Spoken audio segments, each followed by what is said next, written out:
बोलिए सद्गुरुदेव भगवान की, गुरु माता की जय, भगवान भोलेनाथ की जय, माता कामाख्या की जय, सभी संतों की जय, गौ माता की जय, बोलिए सच्चे दरबार की जय, करोली शंकर महादेव की जय, हर हर महादेव।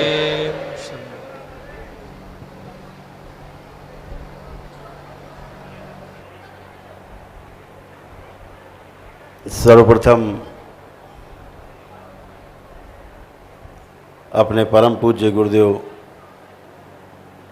अपने प्यारे गुरुदेव पंडित श्री राधा रमण जी को स्मरण करते हुए अपनी गुरु माता माँ कामाख्या को स्मरण करते हुए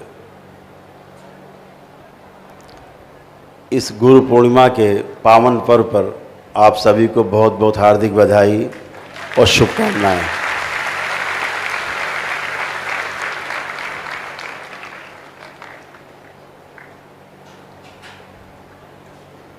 आज का दिन बहुत मुश्किल से लोग इसके महत्व को समझ के वो जी पाते हैं और जीवन में उतार पाते हैं। ये एक अद्भुत दिन है, अद्भुत दिवस है गुरु पूर्णिमा का।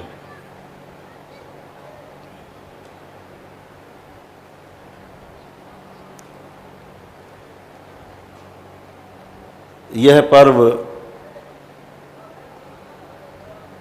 हमें गुरुओं की परंपरा को याद करने का मौका देता है।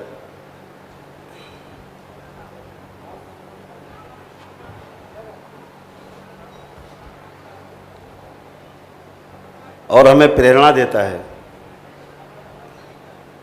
शिष्यत्व ग्रहण करने का। और शिष्यत्व ग्रहण करते ही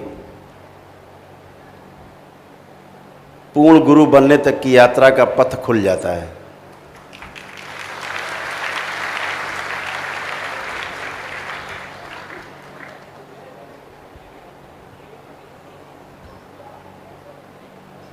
पूर्ण होने का मतलब है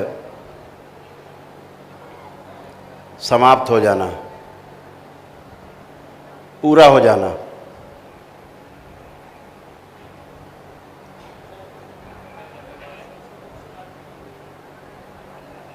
कुछ भी शेष बचा नहीं जानने के लिए।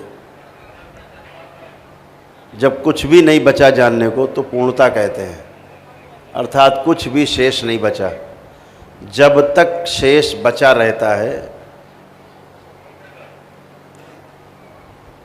चाहे वो 100 में से 0.001% क्यों ना हो,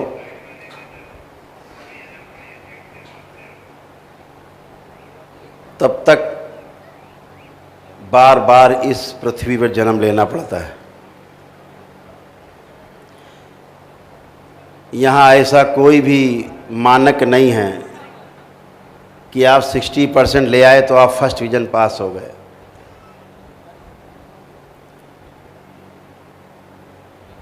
गुरुओं की राह पे चलने वालों को 100 में 100 चाहिए पूर्ण होने के लिए। 0.001% भी कम है तो पूर्णता नहीं है, पास नहीं हुए, अनुत्तीर्ण हैं आप, फेल हो गए। दोबारा से जन्म लेना होता है।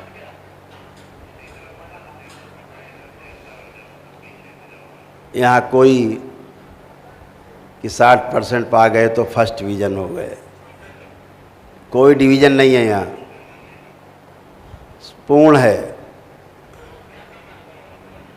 डिवीज़न वाला काम अपूर्णता तक रहता है। तो आप और हम सब बहुत परम सौभाग्यशाली हैं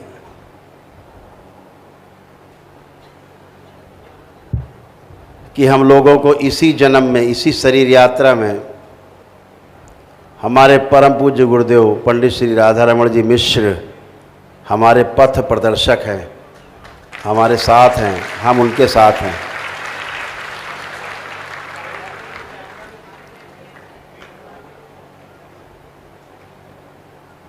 आगे पता नहीं कौन सा जन्म हो, कहाँ हो।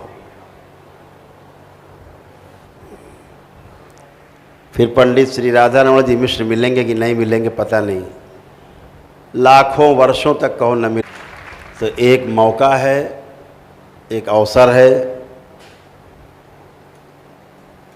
पूरा होने के लिए, और पूरे होने में कोई बहुत बड़े श्रम की आवश्यकता नहीं है।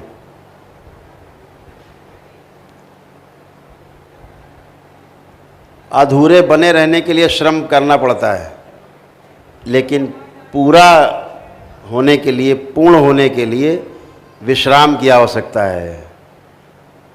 तो अपने में विश्राम कैसे घटित होगा, ये समझने वाली बात है। अभी तो सारे श्रम में डूबे हुए हैं।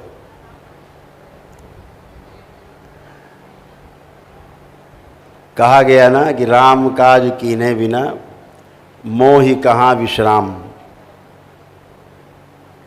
विश्राम तभी होगा जब राम काज पूरा हो जाएगा।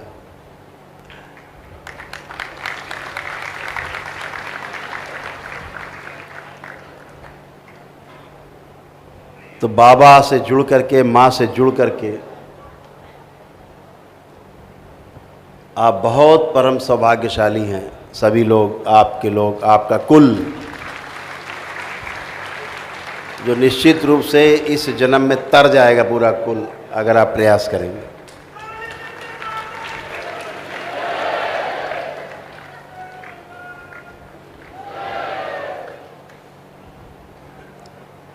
बहुत लोगों को लगता है कि इस करौली शंकर महादेव के दरबार का जो आविर्भाव है, जो दरबार बना, तो शायद इसीलिए है कि लोगों के रोग कष्ट हटाने के लिए है। बिल्कुल ऐसा नहीं है।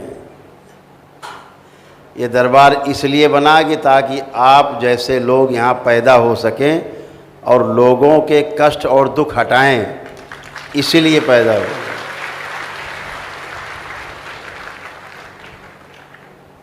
और उस दिशा में आप चल पड़े हैं। बहुत लोग तंत्र की दीक्षा ले रहे हैं, हजारों की संख्या में लोग ले चुके हैं तंत्र की दीक्षा, मंत्र की दीक्षा लेवल 2 तक हो चुका है। लेवल 3 की तंत्र की दीक्षा का आज निर्णय होना है रात्रि।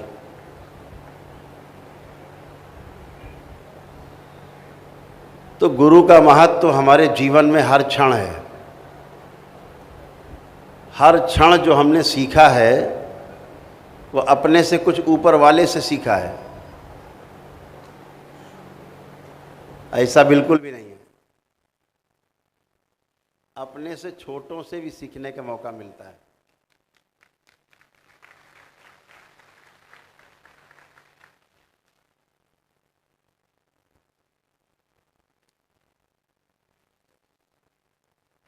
और छोटे हमें जो सिखा जाते हैं ना, वो हमेशा याद रहता है। जो बड़ों से सीखने को मिलता है वो तो स्वाभाविक है, लेकिन जब छोटे से हम सीखते हैं किसी से, अपने से छोटे से, अंदर तक कुरेदता रहता है कि यार इस बच्चे ने ऐसी कैसी बात कर दी, अद्भुत बात की। वो हमेशा कोसता रहता है। हम अपने से छोटों से भी सीखते हैं। इससे ये प्रमाणित होता है कि सीखने सिखाने के लिए, समझने समझाने के लिए छोटे और बड़े की आवश्यकता बिल्कुल नहीं है। ऐसा कोई मापदंड नहीं है कि समझाने वाला बड़ा हो कि छोटा हो, अमीर हो कि गरीब हो, पैसे वाला हो कि गरीब आदमी हो, कमज़ोर हो कि ताकतवर हो, ऐसा कुछ भी नहीं।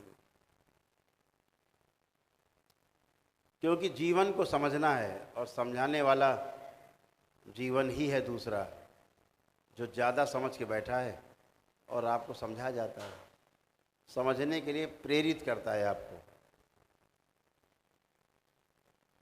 समझने के लिए जो प्रेरणा है वो हमारी जन्मों जन्मों की है।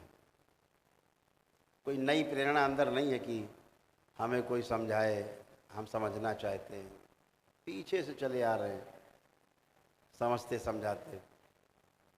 कभी समझना हुआ, कभी समझाना हुआ, चला आ रहा, आगे चलता रहेगा।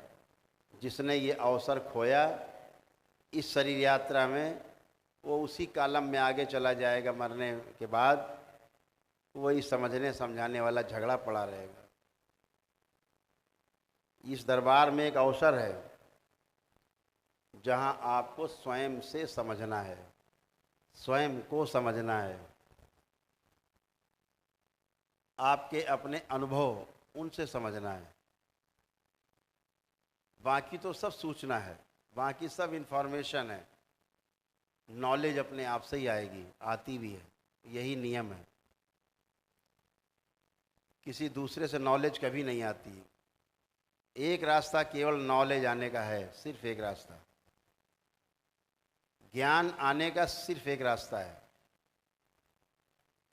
अगर पूर्ण गुरु कृपा कर दे तो एक क्षण में आपको ज्ञान प्राप्त हो सकता है, आप ज्ञान को उपलब्ध हो सकते हैं। बाकी आदमी की बस की बात नहीं कि आपको समझा सके। यह शक्ति पूर्ण गुरु के पास है, भगवान के पास भी नहीं है।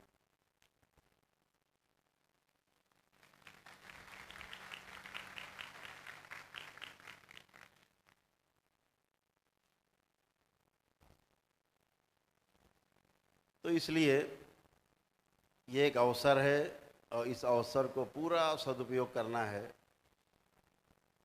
इस अवसर में जीना है। यह अवसर बहुत मुश्किल से मिलता है। पता नहीं कितने अच्छे कर्म आपने किए होंगे पिछले जन्मों में और इस जन्म में भी, कि आपको बाबा जैसे महागुरु मिले हैं। माँ के जैसी संरक्षिका हमें मिली है कि आपको कोई छू नहीं सकता।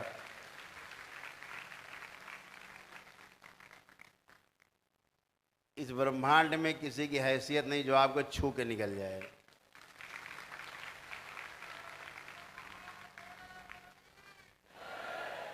ये माँ की महिमा है। तो हम सबको इस अवसर का सदुपयोग करना है। भविष्य में भी अगली पीढ़ियां जो आएंगी वो और अच्छी हों, समझदार बने, विकसित हों। वो तभी होगा जब आप में समझदारी आएगी। आप तमाम समस्याओं को झेल के, तमाम समस्याओं को सहते हुए, कष्ट झेलते हुए यहाँ तक पहुँचे हैं। तमाम समस्याओं से मुक्ति के लिए दरबार ने आपका सहयोग किया। आपने दरबार पे आस्था, विश्वास और श्रद्धा रखी, जिससे आपको तमाम संकटों को पार करके और 84 लाख योनियों से मुक्ति के द्वार का रास्ता मिला आपको। ये आपके ही श्रम जो आपने किया, आपने जो अच्छे कर्म किए, उसका ही परिणाम है। तो इसको खोना नहीं है। इस परिणाम को देखना भी नहीं है। जब भी आप परिणाम देखते हो तो कम ज़्यादा दिखता है, दूसरे से तुलना करते हो आप। जब भी आप दूसरे से तुलना करने जाओगे अपनी, तब तब अपने लिए संकट खड़े करेंगे आप। तब तब आपको अपने में कम ज़्यादा दिखाई दे, कम हो जाएगा, कम दिखेगा तो भिखारी जैसी हालत हो जाएगी। ज़्यादा दिखने लगेगा तो अहंकार पनप जाएगा। दोनों में खतरा है। तो बगैर फल परिणाम की चिंता किए बगैर अपने कर्म को करते रहना है। जो परम पूज्य गुरुदेव द्वारा आपको दीक्षा दी गई हैं, दी जा रही हैं, उस पथ पे चलते रहना है सतर्कतापूर्वक। और निश्चित रूप से एक दिन आप वहाँ जरूर पहुँचेंगे जहाँ आप पहुँचने की चाहत रखते हैं अपने अंदर।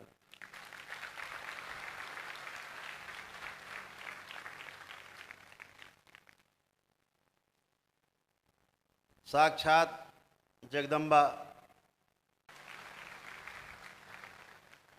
ये दरबार केवल आपका यहाँ स्थूल जगत में ही नहीं है, आपका ये पूरा का पूरा दरबार सूक्ष्म जगत में भी है, कारण जगत में भी है और महाकारण जगत में भी है। ये आपका दरबार अलग अलग स्तर के जीवन, अलग अलग आयाम में अपने अपने लक्ष्य को भेद रहे हैं, अपने लक्ष्य को पाने के लिए सतत प्रयत्नशील है।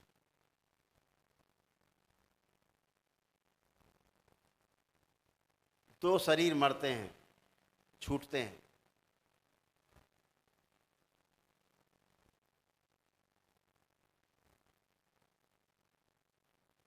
तीसरा भी छूट जाए तो इस मर्त लोक से बार बार जन्म मरण के बंधन से मुक्ति मिलती है। जब तीनों शरीर गायब हो जाएं, गोल हो जाएं।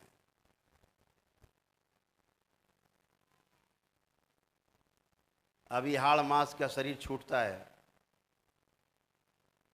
इसमें रहने वाला जीवन उसी गोले के अंदर घूमता रहता है, गोले से बाहर नहीं निकल पाता, फिर से जन्म लेता है, किसी शरीर को धारण करता है अपने कर्म भोग के अनुसार।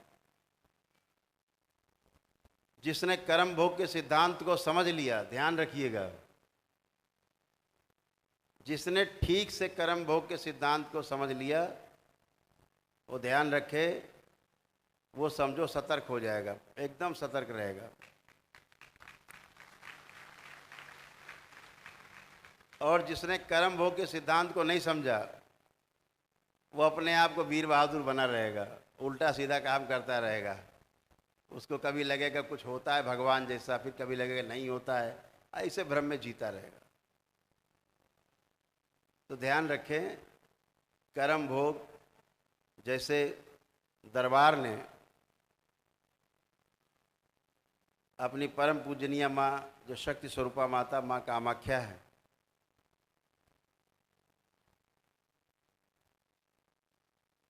जो स्वयं माँ जगदम्बा है, जगत जननी माँ है,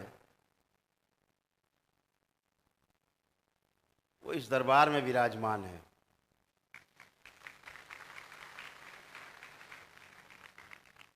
उसका प्रमाण क्या है? उसका प्रमाण ये है कि व्यक्ति चाहे तो एक दिन में भी स्वस्थ हो सकता है, एक क्षण में स्वस्थ हो सकता है।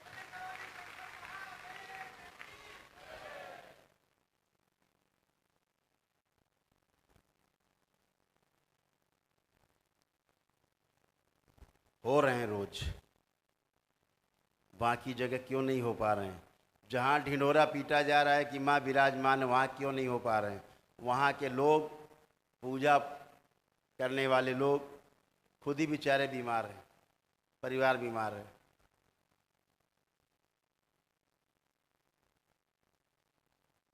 अभी दरबार ने एकदम खुलेआम कहा, आग्रह किया माता कामाख्या के मंदिर में, दरबार का ट्रस्ट जो है उससे भी, वहाँ के गवर्नर से भी, आसाम राज्य के वहाँ के मुख्यमंत्री जी से भी, वहाँ के पंडे पुजारियों से भी आग्रह किया, जो लोग बलि प्रथा को बढ़ावा दे रहे हैं उनसे आग्रह किया गया कि निरीह जानवरों की हत्या, जीवों की हत्या माता के मंदिर परिसर क्षेत्र में कम से कम ना करो। बाकी तुम जहाँ करना है करो जाके, मरो जाके, कोई लेना देना नहीं, लेकिन मंदिर परिसर क्षेत्र में कोई हत्या मत करो। यहाँ हिंदुस्तान से नहीं, पूरे विश्व से लोग आते हैं, परिवार आते हैं, बच्चे आते हैं, महिलाएं आती हैं। होती हुई जब हत्या देखती हैं तो अपने धर्म से विश्वास उठ जाता है। हमारे धर्म का पहला सूत्र है अहिंसा परमो धर्मा, और वहाँ चल रहा है हिंसा परमो धर्मा।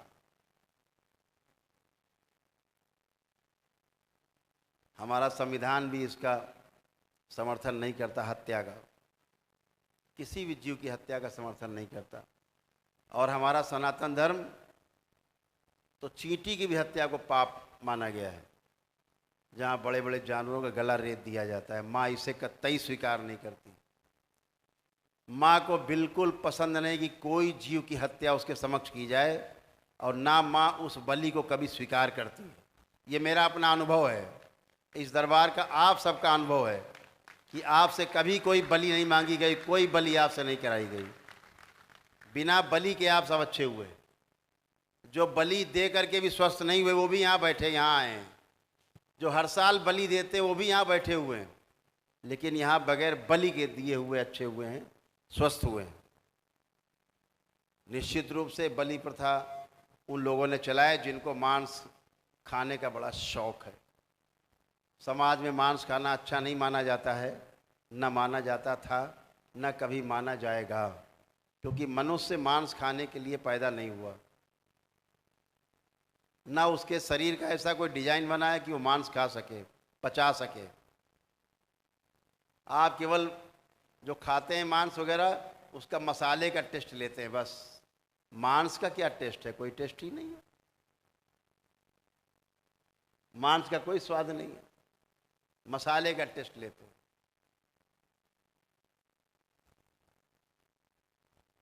तो जब मसाले का ही स्वाद लेना, तो आजकल बहुत खिलौने बिकने लगे हैं बाजार में, हड्डी वड्डी बना के बेचते हैं। उसी को डाल लो, बना लो, मसाला वसाला लगा के चाट चूट लो, फेंक दो। हत्या से तो बच जाओगे,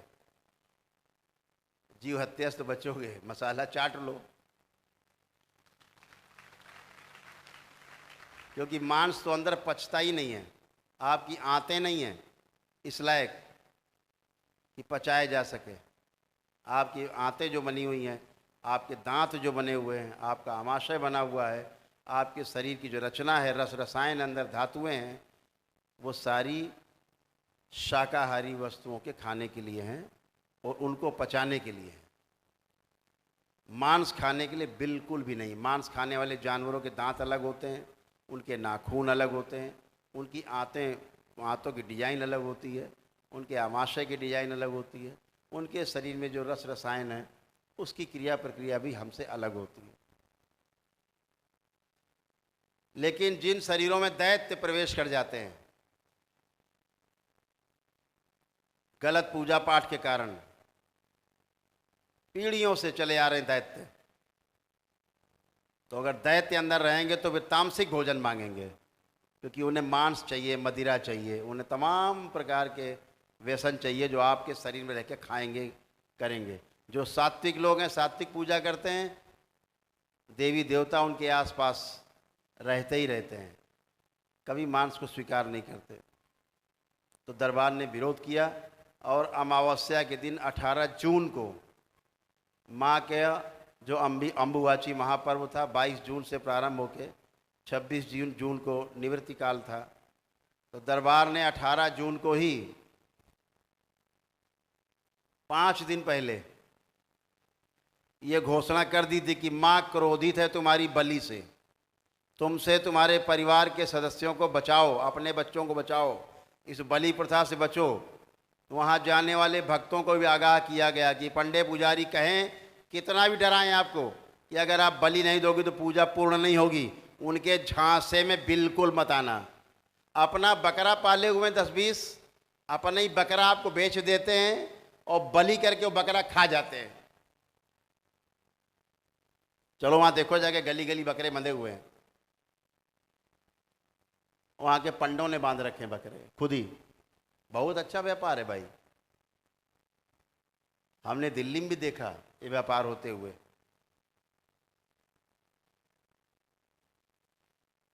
हमने देखा, आप भी गए हैं दिल्ली में, रहने वाले जानते होंगे, बड़े शहरों में चल रहा है खेल, कैसे धार्मिक भावनाओं का शोषण किया जाता है, आपको खेल बता रहे हैं। आप दिल्ली चलो देखो, सुबह 2-4 गाय बंधी होंगी किनारे, एक 10-20 कदम की दूरी पे, एक व्यक्ति घास रख के बैठा होगा, ढेरी लगा लगा के, 10 रुपए की घास, 20 रुपए की घास, 50 रुपए की घास। क्या करना है? गाय को खिला करके पुण्य प्राप्त करना है, गौ माता को। अब आप तो ठहरे भक्त, गौ माता आपके हृदय में बसती है, आपने 50 रुपए दिए और घास क्या लिया, इतना बड़ा मुट्ठी घास। अब आप घास खोदने जाएंगे नहीं, एक मुट्ठी घास 50 रुपए की। आप गए गैया को खिला गए, आपको लगा आपने पुण्य लूट लिया। बिल्कुल सत्य है, आपने लूट लिया। आपको तो पुण्य मिला है, इसमें कोई दो राय नहीं है, पुण्य भाव से मिलता है। लेकिन जो गाय वो घास बेच रहा बैठ के, ये गहरे नरक में जा रहा है। अब आप कहोगे वो तो बेचारा घास बेच रहा है, तो सेवा कर रहा है, गहरे नरक में कैसे? वो गैया भी उसी की है, वो गाय भी उसी की बंधी हुई है, अपनी गाय। अब घास खोद लाया है तो उसकी गैयों का भोजन, तो अब आप पैसा दो तो पैसा जेब के अंदर और घास गाय के पेट के अंदर। शाम को दूध भी पक्का। अच्छा व्यापार है कि आप ही से पैसे ले लिए और गाय जो है घास खिला दी। ऐसे ही वहां बकरे पाल लिए।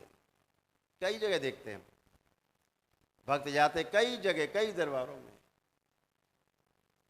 बकरा आपको ये भाई 10,000 का मिलेगा, 25,000 का बकरा है, ले लिया बकरा।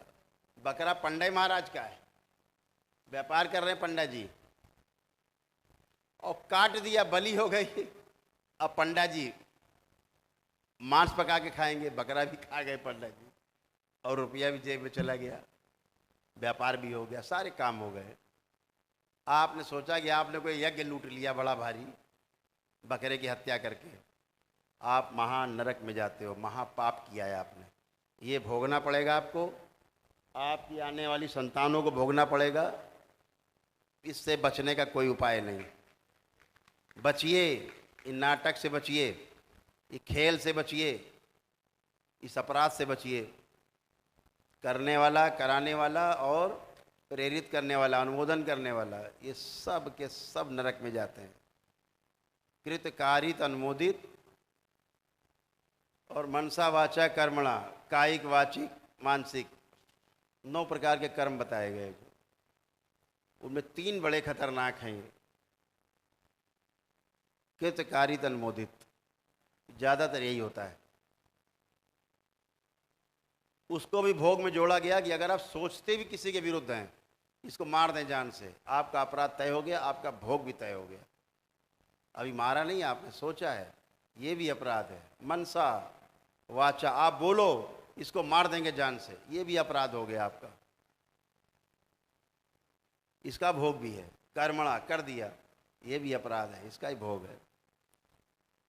समझना होगा। तो जो कर्म भोग को समझ गया, कर्म भोग के सिद्धांत को समझ गया, हाल वही है कि एक बकरे को काटने जा रहा था पंडा,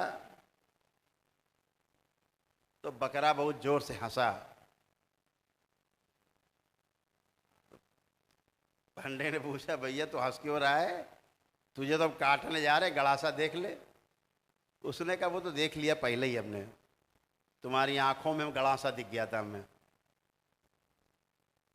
तुम्हारी आंखों में गड़ासा था, दिख रहा था। तो हंसा क्यों, भय नहीं लग रहा है? उसने कहा, बिल्कुल भय नहीं लग रहा है, हंसी आ रही है। क्यों हंस रहा है? बोले, पिछली बार मैंने तुझे काटा था, तू बकरा था, इस बार तू मुझे काटने जा रहा है, तैयार रहना, अगली बार मैं फिर तुझे काटूंगा। यही क्रम बंद नहीं होता, ये क्रम चलता ही रहता है। तुम उसको काटो, वो तुमको काटे, फिर वो तुम उसको काटो, फिर वो उसको काटो, यही काटो मारो, काटो मारो, काटो मारो, फंसे रहो यही। इन सब से बचना है, दकियानूसी परंपराओं को दूर करना है। और दरबार ने 18 जून को घोषणा की थी कि माँ के क्रोध का प्रमाण ये होगा कि हर वर्ष ब्रह्मपुत्र नदी का जो जल लाल हो जाता था माँ के रक्त से, वो इस बार माँ के रक्त से ब्रह्मपुत्र नदी का जल लाल नहीं होगा। और लाल नहीं हुआ, ये प्रमाण है।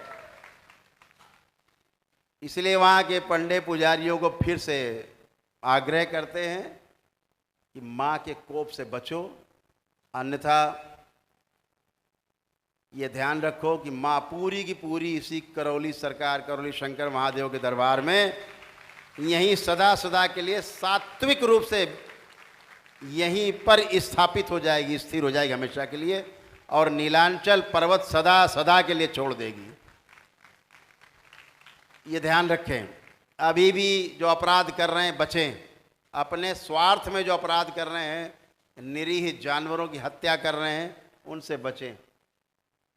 अपना आदमी संस्कृत के कई शब्दों के कई पर्यायवाची भी होते हैं, इन्होंने पर्यायवाची गढ़ ली। चाहे वाल्मीकि रामायण हो, चाहे कूर्म पुराण हो, चाहे महाभारत के खंड में जो पर्व हैं, शांति पर्व वगैरह हैं, उनमें हो, चाहे एकनाथ गीता हो, चाहे श्रीमद् भागवत गीता हो,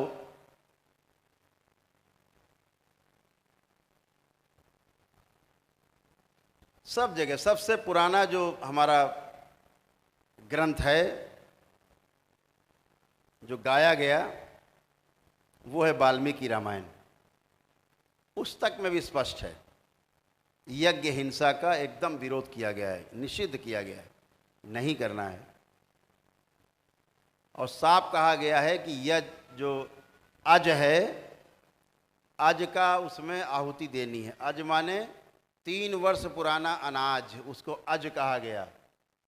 यानी जिसको ज़मीन में डालने से पौधा नहीं बनता, उपजाऊ नहीं है, वो कम उपज देगा, अगर देगा भी तो खाने के भी योग्य नहीं बचा है, तो इसको हवन में प्रयोग किया जाए। घोषित कर दिया गया, देवताओं को भी निर्देशित कर दिया गया, इंद्र को भी, कि यही मिलेगा, स्वीकार करो।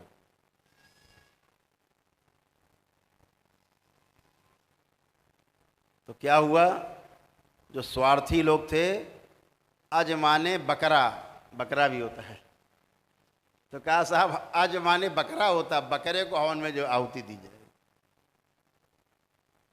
तो कहाँ आहुति देते हैं, तो बाहर काट के खा जाते हैं। ऐसे संविधा हो, हवन सामग्री बाहर आप खा जाओ, न डालो हवन कुंड में, तो कहाँ हुई आहुति। बलि का मतलब होता है आहुति, तो बकरे की आहुति कहाँ देते हैं, बाहरी काट के खा जाते, हवन कर लेते पेट में। तो अपने अपने स्वार्थ के हिसाब से गढ़ लिया, तमाम बातें गढ़ी और गढ़ करके समाज को भ्रमित किया। तो हम मांस खाने का हम विरोध नहीं कर रहे हैं, जो जिसकी मर्जी खाए पिए, उसका भोग तय होता है, अपने अनुसार है।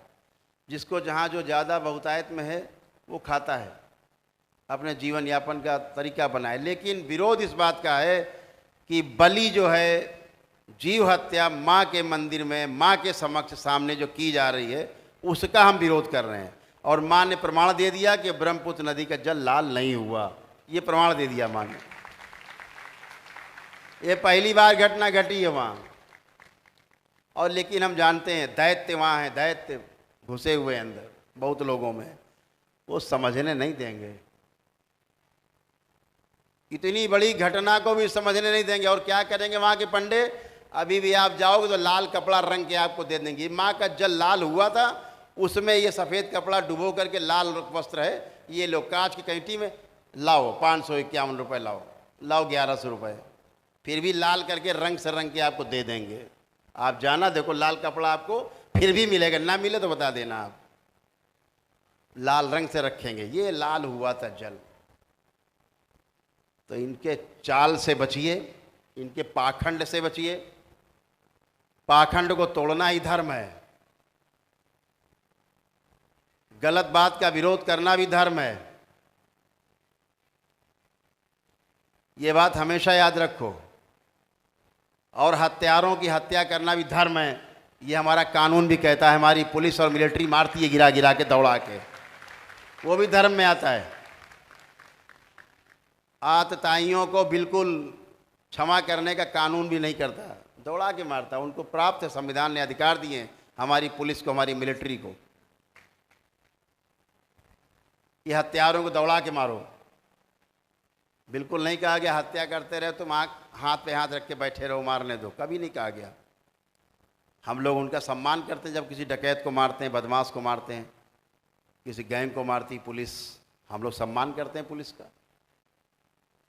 तो इस बात को सब लोग ध्यान रखें कि हमें कार्य वही करना है जो समझदारी से करना हो।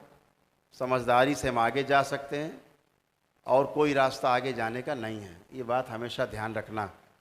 समझदारी से ही आप आगे जा सकते हैं, कोई दूसरा रास्ता, कोई उपाय नहीं। हम सभी इस बलि प्रथा का विरोध कर रहे हैं, करते थे और भविष्य में भी आगे तब तक करते रहेंगे जब तक ये बलि प्रथा माँ के मंदिर में बंद नहीं हो जाएगी।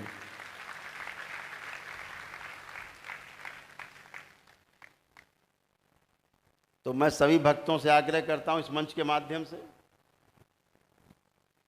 कि कभी बलि के चक्कर ना पड़े, नहीं परिवार खानदान लाखों वर्षों तक उस पाप से मुक्त नहीं होगा, माँ के श्राप से मुक्त नहीं होगा। ध्यान रखो, बलि सब दैत्यों को जाती है, माँ कभी किसी जीव की हत्या नहीं कराती, क्योंकि वो सबकी माँ है।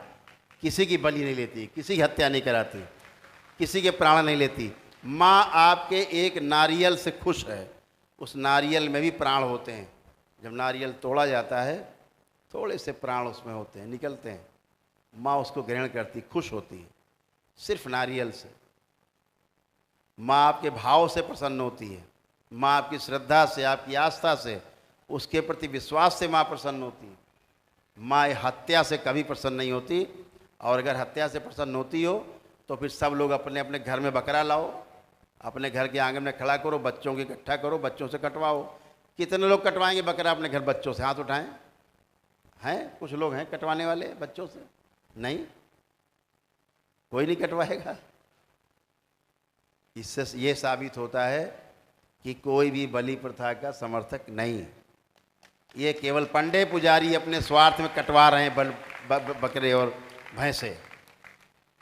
तो इसलिए इनके कुचक्र से बचना है, कुचक्र में नहीं आना है। बलि की बात करें, बिल्कुल किनारा कर लेना है।